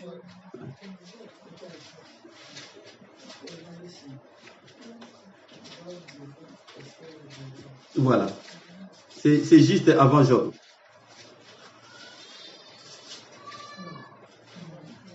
Sinon, vous regardez vite fait sur la table de matière. Amen, amen. Bon, on va faire cette petite lecture. Esther, chapitre 6, versets 13 et 14. Et après, on va descendre aussi. Esther, chapitre 7, versets 1 à 10. Et nous allons clôturer. Chapitre 6, j'attends que tout le monde soit. Ça, c'est vraiment ces passages bien aimés. Vous savez, des fois, tu es en colère. Des fois, tu es en colère, tu es fâché, mais tu attends vraiment la voix de Dieu qui parle au-dedans de toi. Mais tellement que la colère, l'amertume a pris son haut niveau en toi, et la parole de Dieu qui t'a écouté, tu viens d'écouter, tu n'es même plus capable de céder à cette parole de Dieu qui vient te parler en toi, à cause de la colère qui est en toi, qui est venue. Et c'est ça ce sont des pièges bien aimés. Ce que je nous dis, c'est pour nous contrôler, bien aimés. Dans ta colère là, Dieu ne laissera pas son enfant dans la colère. Quand tu es dans la colère, il sait que c'est le combat, la chair et l'esprit. Dieu veut que moi je suis esprit, il faut que je gagne la chair. Mais c'est toi qui as la décision. Et voilà, tu vas à la chair. Tu frappes. Tu traites, tu insultes. Alors que la voix te disait que tu es mon enfant, tu es mon enfant. Fais la différence, fais la différence. Mais tu es rentré dans la chair. Et voilà, tu viens d'attrister le Saint-Esprit, l'Esprit de Dieu qui vit en toi. Le Saint-Esprit, c'est que moi je dis ton ami intime. C'est mon ami intime. Il dort avec moi, il mange avec moi. Au nom de Jésus. Quand la Bible dit qu'on vous donnera des breuvages mortels, mais cela ne vous fera rien. Pourquoi? Parce que le Saint-Esprit est en moi. Vit en moi. Il engloutit ce poison qu'on m'a mis en moi. Amen. Chapitre 6, verset 13 à 14. Aman rencontra Azarech, donc qui est sa femme, et tous ses amis, tout ce qui lui était arrivé.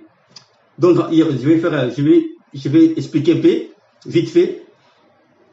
Aman explique à sa femme tout ce qui est arrivé. Pourquoi? Parce que Mardoché, les rois Aérius avaient demandé les livres de souvenirs, les livres des annales. Et quand il a lu, il a vu qu'un homme qui s'appelle Mardoché, il lui avait sauvé d'un complot mortel. Il dit, mais c'est qui cet homme? Honorez-moi cet homme. Là, je suis bref, hein, il y a toutes les histoires à lire en bas. Alors, il demande maintenant Mardoché, et il demande Aman, comment on peut honorer un homme qui a été fidèle à son roi? Mais Aman croyait que c'était lui. Il disait que oui, il faut lui faire ça, il faut lui mettre sur un cheval, il faut lui faire les tours de tout le monde, machin. Non, notre Dieu est amour et puissant. Amen. Il est amour et puissant. Alléluia. Amen. Notre Dieu est amour et puissant. Aman croyait que c'était lui. Dieu confond nos ennemis, bien-aimés. Tes ennemis seront confondus de Jésus-Christ. Il dit quoi? Il dit, alors, cet homme-là, c'est toi. Tu lui feras ce c'est Mardochée. Tu mettras cet tissu d'honneur sur le cheval et tu le feras traîner partout dans la ville. Ah, Aman, moi qui ai déjà dressé un poteau pour le crucifier, le clouer, maintenant je prends cet homme, moi maintenant je deviens comme un âne, et lui maintenant je sois comme son larbin, devant tout le monde. Quelle humiliation! Dieu dit, je ferai tes ennemis ton marchepied. Amen. Tes ennemis qui t'ont sorcelé avant, qu'il voulait que ta défaillance. Et Dieu maintenant qui te sert dès comme ton marchepied. Sans problème. Vous n'avez pas la même valeur. On n'a pas la même valeur, bien-aimé. C'est la vérité. On a vu l'histoire d'Aman. C'est l'histoire-là que j'explique un peu en bref. Alors maintenant, Aman, quand il a pris ces nouvelles, furieux de colère, il rentre chez lui. Maintenant, il rencontre à sa femme et à ses fidèles amis cette histoire que nous commençons à lire. Aman rencontra Azaresh, sa femme, et à tous ses amis, tout ce qui lui était arrivé, ce que je vais vous dire. Et ces sages, Azaresh, sa femme, lui dirent, écoutez ce qu'il dit sa femme. Si Mardochée devant lesquels tu as commencé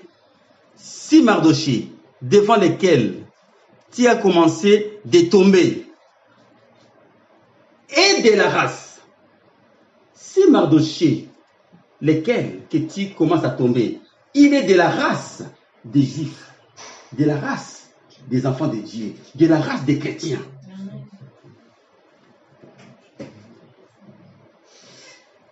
Si Mardochée devant lesquels tu as commencé de tomber, et de la race des Juifs, tu ne pourras rien contre lui.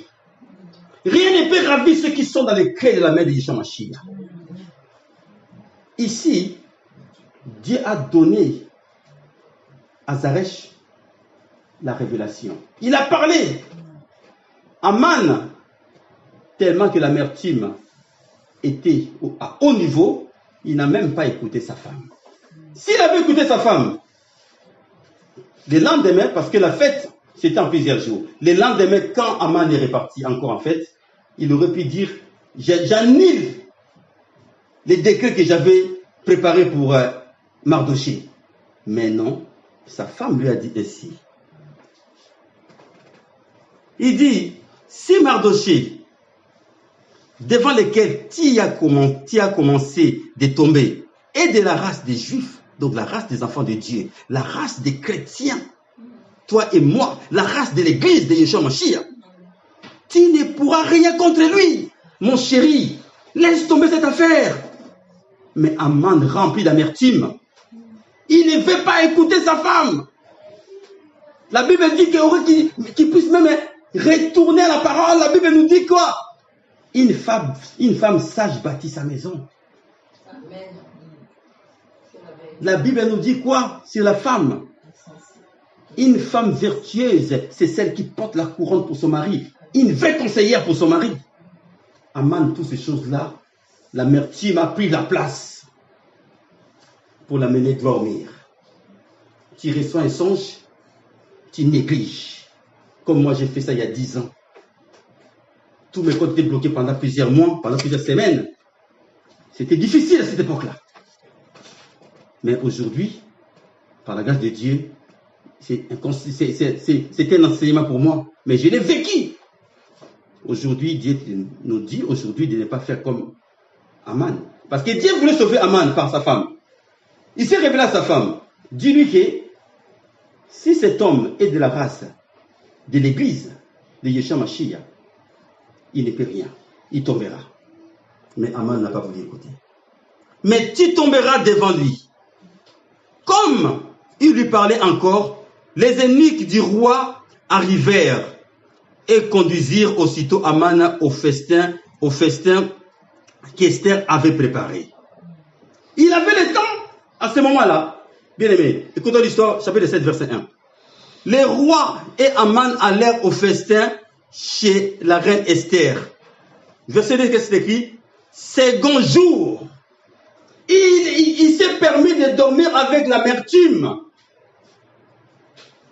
Il a eu le temps de se racheter. Il a eu le temps d'abolir ce que son cœur a planifié devant Mardochée pour abolir ses décrets. Mais Aman n'a pas fait cela. Second jour, le roi dit encore à Esther, pendant qu'on buvait les vins, écoutez, quelle est ta demande, reine Esther? Elle te sera accordée. Que désires-tu? Quand ce serait la moitié du royaume, tu l'obtiendras. Mais vous savez aussi, avant tout ceci, bien aimé, Mardochée avait eu la révélation. Dieu lui a parlé, il lui a parlé. Dis à Esther, rentrez en jeûne. 3 jours. Ils ont rentré en jeûne, ils ont prié. On ne joue pas avec les enfants de Dieu. Nous, notre force à nous, c'est quoi? C'est les prières des jeûnes. D'un commun accord. Et ils ont eu ces jeûnes-là d'un commun accord. Et voilà les résultats. Ça finit que l'ennemi s'est servi des marches-pieds pour les enfants d'Israël. Alléluia. La reine Esther répondit. J'aime beaucoup cette histoire. La reine Esther répondit. Si je trouve grâce à tes yeux, ô roi. Mais là, le roi ne savait pas encore, mais qu'est-ce que la reine va me demander? La reine Esther répondit, si je trouve grâce à tes yeux, ô roi, et si le roi les trouve bons, accorde-moi la vie. Alléluia. Rien n'est pressé que la vie. Accorde-moi la vie, parce que Yeshua Mashiach nous a donné une nouvelle vie. Accorde-moi la vie. Voilà ma demande. Et deuxièmement, et sauve mon peuple. Voilà mon désir. Quelle prière. Il a demandé des choses célestes. Il n'a pas demandé des richesses. Que voilà, mon peuple veut mourir, donnez-nous des richesses. Non, il a demandé la vie. Il a demandé la vie pour son peuple. Il a cherché tout d'abord le royaume céleste. Et les paquets venaient après. Verset 4. Car nous sommes vendus, elle explique au roi, car nous sommes vendus, moi et mon peuple, pour être détruits, égorgés. Ça nous dit cette phrase, Jean chapitre 10. Car nous sommes vendus, moi et mon peuple, pour être détruits, égorgés, massacrés. Satan, le diable est là pourquoi? Pour détruire, égorger, massacrer. Voilà notre rôle à nous, mon cher roi. Elle dit, encore si nous étions vendus pour devenir serviteurs et servantes, je me tairais. Mais l'ennemi ne saurait compenser les dommages faits au roi. Le roi Assyrus prit la parole et dit à la reine Esther, qui est-il et où est-il celui qui se propose d'agir ainsi? Esther était claire parce qu'il était rempli de Saint-Esprit. Parce que quand on fait cette demande devant les rois à cette époque, tu es sa femme, tu es la reine, pour que tu viennes devant les rois pour le demander. Si le roi ne t'a pas admis, c'est ta mort. Il a pris des risques énormes. Mais quand notre Dieu est avec toi, tout est clair, tout est ouvert. Et voilà, verset 6. À la fin, les rois demandent, qui est-il et où est-il celui qui se propose d'agir ainsi? Esther répondit, parce qu'il était rempli de Saint-Esprit. L'oppresseur, il appelle le mot l'oppresseur. L'oppresseur, c'est ceux qui viennent nous déranger dans nos sommeils la nuit. Ils n'ont pas la force pendant ton sommeil, ils viennent t'oppresser la nuit pour te ôter la vie. Mais le nom de Jésus le met en fuite. Amen. Il dit, l'oppresseur, l'ennemi, c'est Aman. Ah! Mon fidèle, ces méchants-là, Aman fit saisir des terreurs en présence du roi et de la reine. Il savait que son temps commence à être compté. Pourquoi je n'ai pas lâché prise? Et le roi, dans sa colère, s'éleva et quitta les festins pour aller dans les jardins du palais. Aman resta pour demander grâce de la vie à la reine Esther,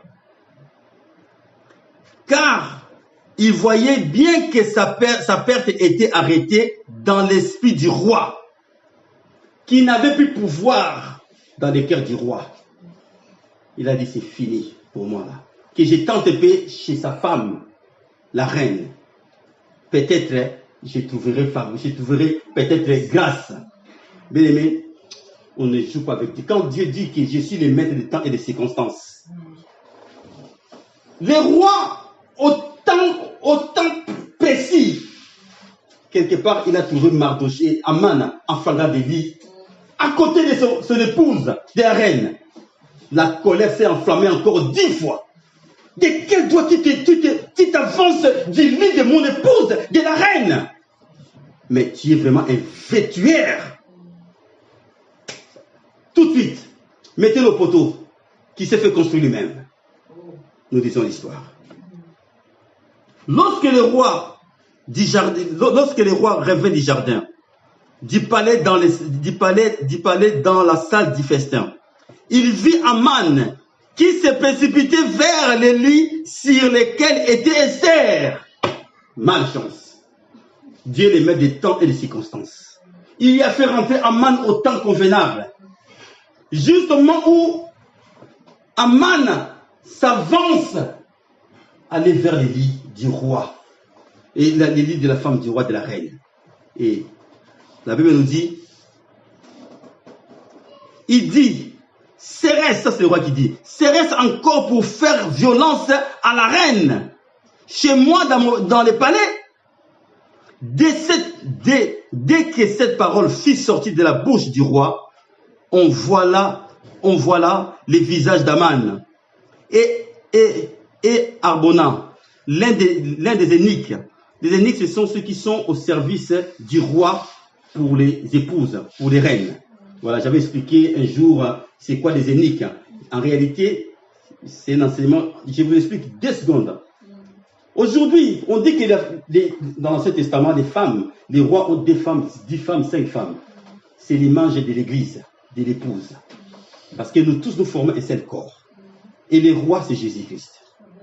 C'est pour ça qu'il y avait 5 femmes, 10 femmes, tout cela. Et les eunuques, c'est nous, les serviteurs de Dieu. Les eunuques, là, c'est qui les eunuques? Leur partie est génitale. En bref, ils sont castrés. Ils l'ont castré pourquoi? Pour ne plus avoir les désirs pour aller vers l'église, l'épouse, vers l'église. C'est pour cela, nous, pasteurs, par la grâce de Dieu, on peut voir une femme remplie de beauté, 100%, sans tache, selon le monde, mais nous voyons ça comme de la boue. Parce que Yeshua Mashiach nous a castrés. Voilà, c'est ça l'exemple. Alors, l'eunuque là était à ces services-là pour roi, pour la femme. Il peut voir la femme, il peut voir comme ça, mais il n'a pas des idées, il n'a pas des pensées, parce que Dieu lui a castré. Un pasteur, un évangéliste, un prophète, un docteur doit être un eunuque, un homme castré en Yeshua Mashiach, qui même tentation devant lui, cela ne fera ni l'essence des fondements de Jésus-Christ. C'est ça l'eunuque. Alors, les Arbonans, l'un des eunuques dit en présence du roi, voici les bois préparés par Aman pour Mardochée, qui a parlé pour les biens du roi, et dressé dans la maison d'Aman, à une hauteur de 50 coudées. Le roi dit qu'on y pende Aman, et l'on pendit Aman au bois qu'il avait préparé pour Mardochée. Et la colère du roi s'apaisa. Amen. Alléluia. Bien-aimé, dans le livre des Psaumes, chapitre 35, je pense, David dit, pourchasse mes ennemis comme des pailles. Alors que je ne les ai rien fait, Seigneur. Il vient ruiner ma vie. Il dit pourchasse l'air, chasse l'air. Que ton esprit les chasse. Afin que quoi? Afin que mon âme soit en paix. Mon âme trouve du plaisir. Amen. Amen. Bien-aimés, c'est notre prière à nous aujourd'hui. Amen. C'est notre prière à nous, les psaumes 35, des 1 jusqu'à verset 9. Nous n'allons pas les lire, ou nous allons lire ça ensemble, mais ça sera notre prière. Nous voulons l'esprit d'oppresseur, l'amertume ne règne pas à nous, bien-aimés. L'amertume, c'est quelque chose de très, très dangereux, bien-aimés. Très, très dangereux, l'amertume. Dans le livre d'Hébreux, on va lire un passage vite fait, excusez-moi, qui parle de l'amertume. Hébreux chapitre 12. Il faut refuser cela. Nous ne voulons pas de cela. Nous finirons par tomber. 12, Hébreux 12, verset 15. Il dit ceci. Veillez à ce que personne ne se prive de la grâce de Dieu.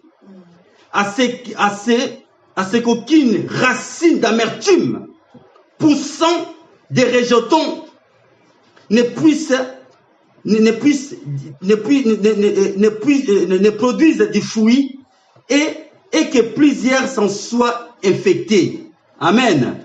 Veillez à ce que personne ne se prive de la grâce de Dieu. C'est que nous sommes en train de parler aujourd'hui. Nous veillons que personne ne soit privé de la grâce de Dieu. À cause de quoi? C'est verset 12, chapitre 12, verset 15. Hébreux. À ce qu'aucune racine d'amertume poussant des rejetons. L'amertume, c'est un venin. Ça rentre en toi, c'est un venin, ça pousse comme des rejetons dedans. Ça pousse des racines en toi, comme ça fait à Aman. Il ne pouvait plus entendre sa femme. Dieu a révélé à sa femme. Si c'est sur ce peuple-là, c'est des juifs, des épouses, l'épouse de Yeshua Mashiach, lâche prise. Mais tellement qu'il était rempli d'amertume, alors il a fini par être pendu. Aujourd'hui, la parole de Dieu nous rattrape. Aujourd'hui, Hébreux nous dit cela. L'amertume, bien-aimé, les rancines. Nous, toi et moi, on était des grands fautifs, des grands malfaiteurs, on peut dire. On était des grands pécheresses. Mais Dieu, qu'est-ce qu'il a fait? Il nous a pardonné. Et pourquoi toi et moi, nous faisons, nous avons un cœur rempli d'amertume, de colère, de la haine vis-à-vis des autres? Attention, ça ne sort pas ces poisons-là qui prennent des racines dans nos cœurs pour nous infecter tous les corps humains. Et cela laisse la porte, la fenêtre ouverte à Satan qui vient installer en nous. Au nom de Jésus-Christ, nous n'en voulons pas de cela. Amen. Amen. Nous allons lire ensemble les psaumes 35, je pense, et nous allons prier, nous allons clôturer cette prédication que Dieu nous a fait grâce au nom de Jésus-Christ.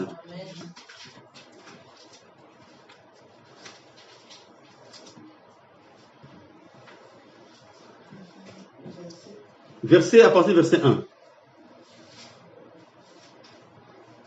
Le psaume 35. Ça va, sœur Nadine? Ça va bien? Bon. C'est pas trop dire comme ça? Non? Bon, notre bien-aimé est béni, hein? Il est enceinte, c'est pour cela. Bon, je parle ici parce qu'il y a des gens qui sont en train de nous écouter aussi en même temps.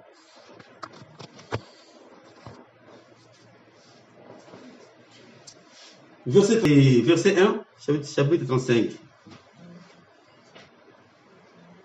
On commence la lecture jusqu'au verset 10. Hein. Éternel, on lit en haute voix.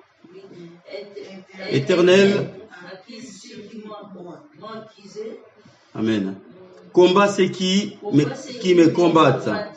Saisis les petits boucliers et les grands boucliers. Élève-toi pour me secourir. Brandis la lance et les javelots. contre mes persécuteurs. Dis à mon âme, je suis ton salut, qui soit honteux et confus, ceux qui en veulent à ma vie, qui reculent et réjouissent ceux qui méditent ma perte, qui soient comme la balle emportée par les vents, et que l'ange de l'Éternel les chasse, que leur route soit ténébreuse et glissante, et que l'ange de l'Éternel les poursuive. Car sans cause, ils m'ont tendu leur filet sur une fosse. Sans cause, ils l'ont creusé pour m'ôter la vie. Que la ruine les atteigne à l'improviste. Qu'ils soient pris dans les filets qu'ils ont tendus. Qu'ils y tombent et périssent. Et mon âme aura de la joie à l'Éternel, de l'allégresse en son salut. Amen. Amen. Que Dieu soit béni. Merci Seigneur mon Dieu, mon roi. Éternel grand Dieu, nous te bénissons Seigneur mon Dieu pour la parole que tu nous as parlé encore aujourd'hui, ce matin, Père éternel. Merci Seigneur mon Dieu, mon roi. Merci Papa d'agir aujourd'hui dans la vie de chacun de nous. Oh grand Dieu, toi qui parles tantôt d'une manière, tantôt d'une autre. Éternel des armées, à ton nom de Jésus, viens enlever, Seigneur mon Dieu, mon roi, les impuretés qui est en nous, qui empêchent que nous entendons ta voix, que nous comprenons ton langage. Aujourd'hui, mon Dieu, nous voulons comprendre ton langage. Au nom de Jésus, nous voulons, mon Dieu, mon roi, être attentifs à ta parole. Au nom de Jésus, toi, notre seul Dieu, nous nous attendons à toi, celle qui connaît Yeshua Mashiach, comme Sauveur et Seigneur. Oh grand Dieu, nous te bénissons, Père éternel, pour cette parole. Alléluia. Merci Seigneur, mon Dieu, mon roi. Que cette prédication ne soit pas une prédication de plus, mais que cette prédication, mon Dieu, mon roi, soit une transformation pour chacun de nous dans le nom de Jésus. Parce que, mon Dieu, mon roi, aujourd'hui, nous voulons, Père éternel, s'offrir en toi un sacrifice vivant, saint, agréable, Père éternel. Alléluia. Merci, Seigneur, mon Dieu, mon roi. Gloire et louange à toi, Père éternel. Aujourd'hui, nous voulons comprendre ce que tu as dit dans ta parole. Ta bénédiction en dépend du lieu où tu te trouves. Alléluia, Père éternel. Toi qui as mis les bien-aimés dans ce lieu, dans cette église, qui est dans cet endroit, grand Dieu, leur bénédiction, ma bénédiction, se trouve, mon Dieu, mon roi, du lieu où nous trouvons, là où tu nous as mis. Alléluia. Merci Seigneur, mon Dieu, mon roi. Commence à déverser, mon Dieu, mon roi, ta bénédiction à chacun de nous, dans le nom de Jésus. Oh grand Dieu, viens enlever les impuretés, Père éternel, qui règnent dans nos vies. Oh Seigneur, que cela soit délogé. Au nom de Jésus, béni soit ton nom, Père éternel. Nous te bénissons, Seigneur, au nom puissant de Yeshua Mashiach. Merci, Seigneur. Alléluia. Nous allons passer aux offrandes dans le nom de Yeshua Mashiach. Merci, Seigneur, mon Dieu, mon roi. Au nom de Jésus. Les rois des rois, c'est toi, Jésus. Les rois des rois. C'est Jésus. Les tout-puissants, C'est Jésus. les tout-puissants. La main cachée, c'est Jésus. La main cachée, c'est Jésus. la main cachée. Alléluia. Alléluia. Alléluia. Alléluia. Amen. Alléluia. Alléluia. Amen. Alléluia. Jésus, amen.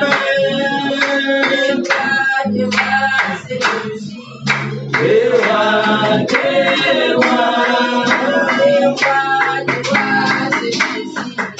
Les rois des rois. Les tout-puissants.